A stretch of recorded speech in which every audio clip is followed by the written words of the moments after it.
അച്ഛാ, എവിടെയാണ് നമുക്ക് പഴിച്ചത്? ഇന്നൊരു സുദിനമാവുന്ന ഞാൻ വിചാരിച്ചത്. അച്ഛനെ പോലെ എനിക്കും കൊതിയുണ്ട് അവന്റെ ശവം കാണാൻ. അവനെ ഞാൻ ആട്ടിത്തെളിച്ച് കൂട്ടിക്കയറ്റി തന്നില്ലേ? അവിടെ ഇട്ട് വെട്ടിക്കൊല്ലാൻ അച്ഛനൊരു മകനില്ലാതെ പോയല്ലോ.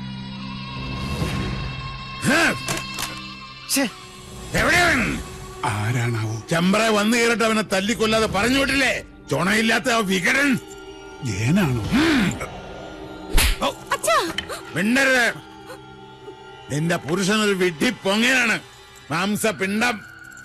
അവനെ കിട്ടാൻ ഓരോ ദിവസവും ഓരോ യുഗം പോലെ തള്ളി നീക്കിയവനാണ് ഞാൻ. എന്നിട്ടിപ്പൊ കൈ വന്നു കേറിയപ്പോ ദാ നിൽക്കുന്നൊരു പൊണ്ണത്തടിയൻ എന്തിന് കൊള്ളാം. അവനെ കളരി അറിയാവുന്ന കാര്യം എന്നോടാരും പറഞ്ഞില്ലായിരുന്നു. ലക്ഷണം കണ്ടിട്ട് ആയുസ് മാത്രമല്ല, കുറച്ച് ഭാഗ്യവും മണ്ടയിലുള്ളവനവൻ. അതുകൊണ്ട് ആ കന്യങ്കൻ തന്നെ അലസിപ്പോയത്. പാവം ആ ഡ്രൈവർ കുട്ടി എന്തുമാത്രം കഷ്ടപ്പെട്ടു. അച്ഛാ, കുഞ്ഞുണ്ണി കടവ് കടന്നു വരുമ്പോ ഞങ്ങൾ അവിടെ ആയുധമായിട്ട് കാത്തു നിപ്പുണ്ടായിരുന്നു, അല്ലേ വാസു? വാള് പിടിച്ച് കാവല് നിപ്പുണ്ടായിരുന്നു. അച്ഛാ, പെട്ടെന്ന് ആരോ ഞങ്ങളുടെ പിന്നി നിൽക്കുന്നതായിട്ടൊരു തോന്നലല്ല, സത്യവാ. പിന്നെ പാലപ്പൂവിന്റെ മണവും വടക്കിലിക്കും. സാവിത്രി,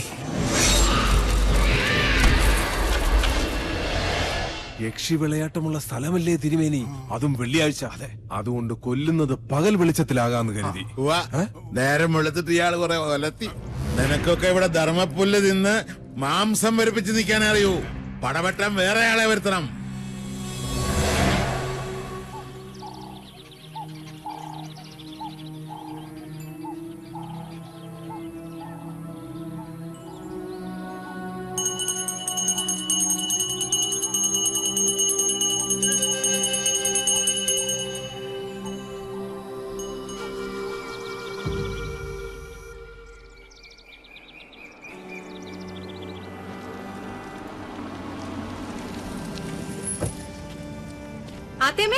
നാട് വിട്ടുപോയ ഉണ്ണിമാൻ തിരിച്ചെത്തിട്ടോ.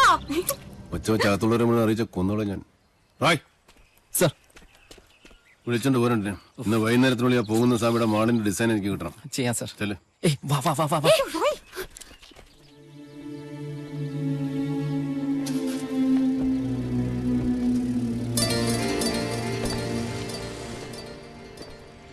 അവിടെ നിക്ക.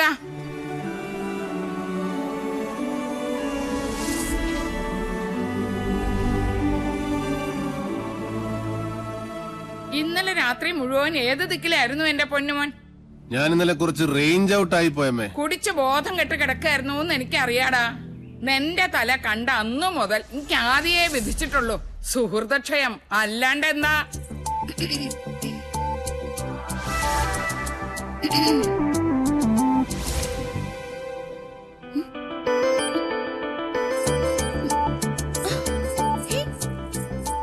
ഇതെന്ത് മറിമായ? ഇതെങ്ങോട്ടാ മാഞ്ഞത്?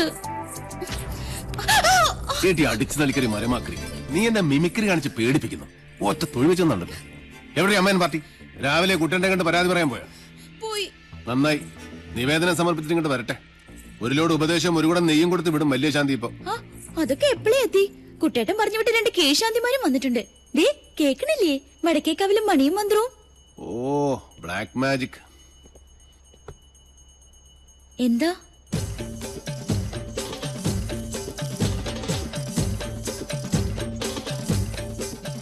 ഇവിടെ ഇപ്പൊ നമ്മൾ രണ്ടുപേരും മാത്രമേ ഉള്ളൂ. അതെ, അതിനിപ്പോ എന്താ വേണ്ടേ?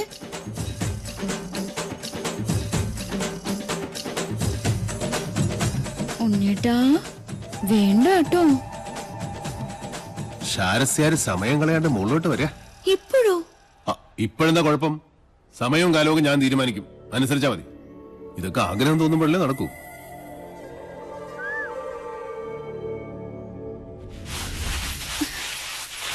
ദൈവമേ, കാണില്ലല്ലോ. കെട്ടി കാളകുടം. ഇന്ന് സേവ നാടൻ വേണോ സായിപ്പ് വേണോ? സായിപ്പ് മതി. എന്റെ ഉത്രാളി കാവിലമ്മേ, എന്നോട് ഒരു ദേഷ്യം തോന്നരുതേ. എടുത്തോണ്ട് വാടി എന്ന് പറഞ്ഞ തിരിച്ചു പറയാം മണി ഇവിടുത്തെ ആരാ? ഇല്ലത്തെ ഉപ്പും ചോറും തിന്നണ ഒരു ജന്മം. അതുകൊണ്ട് കെട്ടിച്ചുമന്ന് കൊടുക്ക തന്നെ. അയ്യോ, തമ്പുരാന് തൊട്ടുകൂട്ടാനുള്ള മീൻ അവിടെ പോയി. നെല്ലിന്റെ ചൂടുകൊണ്ട് ചാടി ഇറങ്ങിപ്പോയോ മത്സ്യം? ഓ ദൈവമേ, കിട്ടി. നിറ പറ ചെമ്മീൻ അച്ചാറ്. കടലിന്ന് കിട്ടിയ അമൃത കൊമ്പല്ലേ, പത്തായത്തി പൂഴ്ത്തി വെക്കാൻ. എന്താ ദുർമേധസിന്റെ ഒരു ഒച്ച. പട്ടാമ്പാള് പോലും തോറ്റുപോകും.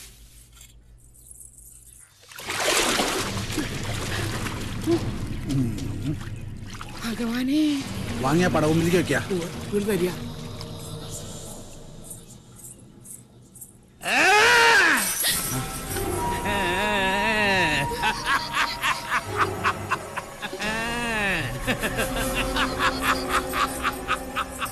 ശംഖം സചക്രം സഗതം സപത്മം ശംഖം സഖഡ്ഗം സശരം സവേദം ശംഖം സചക്രം സഗതം സപത്മം ശാർഘം സഖഡ്ഗം ശശരം സവേദം. കണ്ടില്ലേ, നീച ജാതിയ. ഉണ്ണികളുടെ ആരോ കഥ കഴിക്കണം ചെയ്യിച്ച മാരണ. ആരാ ഇത് ഇവിടെ കൊണ്ടുവന്നിട്ടത്? നിങ്ങൾ ആരും കണ്ടില്ലേ? ഇല്ല. ആരാ ഇത് ചെയ്തത്? ഇത് ചെമ്പ്രേന്ന് വിട്ടത് തന്നെയാ, സംശയം വേണ്ട എടുത്തി. പുലർച്ചെ ഞങ്ങളെ വിളിച്ചുണർത്തി സാധനം കുളത്തിന്റെ എവിടെ കിടക്കണമെന്നുള്ള സ്ഥാനം വരെ പറഞ്ഞു തന്നു മാധവൻ. ഭഗവാൻ അവന്റെ മനസ്സിൽ തോന്നിപ്പിച്ചു എന്ന് പറയൂ. മാരണം കുളത്തിൽ വീണപ്പോഴേ അവൻ ക്ഷേത്രത്തിലിരുന്ന് അറിഞ്ഞിരിക്കണു. അതിന്റെ അർത്ഥം അല്ലേ പാറു? അത് തന്നെയാ എടുത്തി. ഇനി കുഞ്ഞുണ്ണി കുറച്ച് സൂക്ഷിക്കണം. ശത്രുക്കള് കുറച്ചൊന്നും അല്ലേ അവനുള്ളത്. 2 ദിവസത്തേക്ക് ആരും കുളത്തിൽ ഇറങ്ങാൻ അയക്കണ്ട. തൽക്കാലം ഇതിവിടെ ഇരുന്നാ മതി. പൗർണമി കഴിഞ്ഞിട്ട് കടലിലേക്ക് ഒഴുക്കുക. ഇനി ഉണ്ടാവും ഈ ജാതി പല മാരണങ്ങളും ഈ ഇല്ലത്ത്. ഇക്കെടുത്ത് നട കടലിൽ കൊണ്ട് താഴ്ത്തണം. എന്റെ 2 മക്കളെയും കാത്തോണേ എന്റെ കൃഷ്ണ.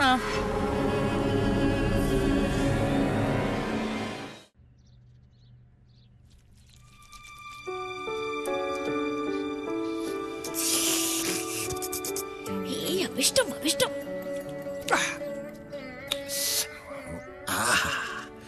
കഷ്ടം. എന്ത് കഷ്ടം? ഈ മഹാപാപം ഞാൻ ഏത് ഗംഗയിലെ ഒഴുക്കാന്ന് പറയായിരുന്നു. ഇനി നീ അന്ന് ഗംഗയിലൊന്നും കൊണ്ടുപോയി ഒഴുക്കണ്ട. നമ്മുടെ ഈ തൂതപ്പുഴയിലൊന്നും മുങ്ങിയാ മതി. ഈ പാവത്തിന് അതൊക്കെ മതി. അല്ല, നീ ഇത് ഇടയ്ക്കിടയ്ക്ക് ഞാൻ അറിയാതെ എടുത്ത് അടിക്കുന്നു. ഇത് കാലിയല്ല. കുടിച്ചാ കാലിയാവും. താനേ നിറയാൻ അക്ഷയപാത്രം ഒന്നല്ലല്ലോ. ഞാൻ വളരെ സീരിയസ് ആയിട്ടൊരു കാര്യം തിങ്ക് ചെയ്യാം. ഒരു ചെയിൻ വാങ്ങി നിന്റെ കഴുത്തിലിട്ടാലോ? ചെയിൻ മീൻസ് താലി. അയ്യടാ, നിന്റെ ഇപ്പോഴത്തെ സ്ഥിതിക്കും എന്റെ ഇപ്പോഴത്തെ അവസ്ഥയ്ക്കും നീ എന്റെ വൈഫ് ആകുന്നതാണ് നല്ലത്. എന്നിട്ട് നമുക്ക് ഈ തട്ടുമ്പോൾ ഒരു ഷാപ്പാക്കാം. പട്ടായ് ഷാപ്പ്, മധുശാല. നീ ഇവിടത്തെ മധുബാല. എന്താ എനിക്ക് ഇഷ്ടപ്പെട്ടില്ലേ? വീണു മൂക്കിട്ടും കുടിച്ചിട്ട് ഓരോരോ. എന്നിട്ട് നീയേ നെല്ലൂർ മന കണ്ടിട്ടുണ്ടോ? കണ്ടിട്ടിപ്പോ എന്റെ മൊബൈൽ എടുത്ത് നോക്ക്. താജ്മഹലാണ്, താജ്മഹൽ.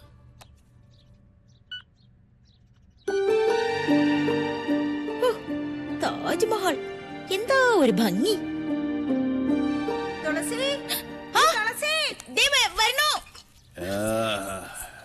എന്റെ താജ്മഹൽ ഇഷ്ടമല്ലേടി മുംതാസേ? ഈ കുട്ടി ഇത് എവിടെ പോയിരിക്കണു? അവിടെ എവിടെയെങ്കിലും ഉണ്ടാവും. തുളസിയേ, നീ എന്താടി ഇങ്ങനെ കണ്ണുപിടിച്ച് നോക്കണേ? എന്താടി വട്ടിയില്? ബാക്കിയിരുന്ന നെൽവിത്ത അവലടിക്കാൻ പെണ്ണുങ്ങളും ഒന്ന് നിക്കണു. പെണ്ണുങ്ങളിടിക്കാൻ അവലും കതിരിപ്പഴവും കൂട്ടി കഴിച്ചിട്ട് ഇശി കാലായി. നിക്ക. ആ ഊര് തണ്ടി വന്നൂല്ലേ? ഉണ്ണിയോട്ടിന് ഊര് കണ്ടം പോയതൊന്നുമല്ല, പഴയ ഇല്ലെന്ന് നോക്കാൻ പോയതാ. കുഞ്ഞുണ്ണിയെ ഊരുതണ്ടിന്ന് വിളിച്ചത് കുട്ടി ഞങ്ങൾ ഇഷ്ടായില്ലാന്ന് തോന്നുന്നു. കണ്ടില്ലേ മൂക്ക് കാന്താരിമുളക് പോലെ ചുവന്നത്? ഇതെന്താ ഇവിടെ ഒരു ദുർഗന്ധം? അത് ഞാൻ നല്ല നാറ്റുണ്ടല്ലോ തുളസി. അമ്പലവാസി കൂട്ടുള്ള അടുത്ത് വരുമ്പോ ചന്ദനം മണക്കണ്ടല്ലേ ഷാരണി? എന്താ അവിടെ ഒരു ജാതി മണം? അശ്രീകരം. ശുദ്ധവും വൃത്തിയില്ല. എടത്തി വരിക. മാറി നിക്ക. എന്തൊക്കെയാണാവോ? കൃഷ്ണ കൃഷ്ണ. എനിക്ക് മനസ്സിലാവുണ്ട് കുട്ടിയുടെ മനസ്സിന്റെ സങ്കടം. കുട്ടിയുടെ വേർപ്പിന് നല്ല മീനച്ചാറിന്റെ മണ.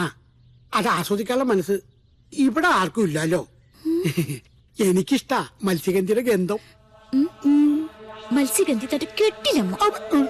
ഇവിടുന്ന് തെക്കോട്ട് 3.5 കിലോമീറ്റർ നടന്നാലേ ഒരു ENT ആസ്പത്രി ഉണ്ട്.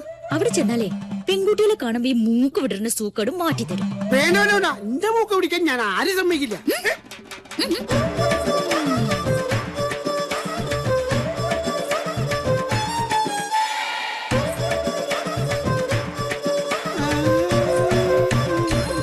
ഏടി കള്ളി, കുഞ്ഞുണ്ണി നിന്നെ എടുത്തോളും. ഓ,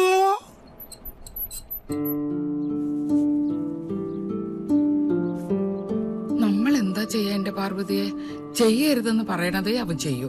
അതിലാ ഹരം എന്റെ ചട്ടമ്പിക്ക്. ആരെയും പേടിയില്ലല്ലോ, സ്വന്തം ഏട്ടനെ പോലും. അവൻ ഉറങ്ങിക്കോട്ടെ പതുക്കെ.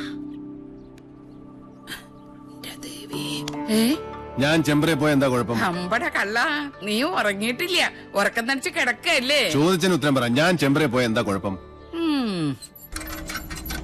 നമ്മുടെ കാർന്നോന്മാരുടെ കാലം മുതലേ നമുക്ക് ആ ഗ്രാമമായിട്ട് ഒരു ബന്ധവും ഇല്ല. അതാ നിയമം. ആരുണ്ടാക്കിയ നിയമം? നമ്മുടെ പഴയ കാരണവന്മാരായിട്ട് തന്നെ. പോകരുതെന്ന് വിലക്കുമ്പോ എന്റെ യുക്തിക്ക് നിരക്കുന്ന ഒരു കെട്ടുകഥയെങ്കിലും പറയണം. സാധിക്കോ?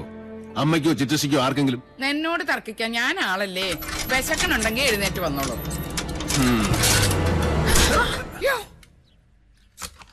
എന്റെ മാധവാ, അതിന് ഏട്ടനെ തന്നെ വിളിച്ചാ മതി, എന്നെ വിളിക്കണ്ട. ഞാനല്ലേ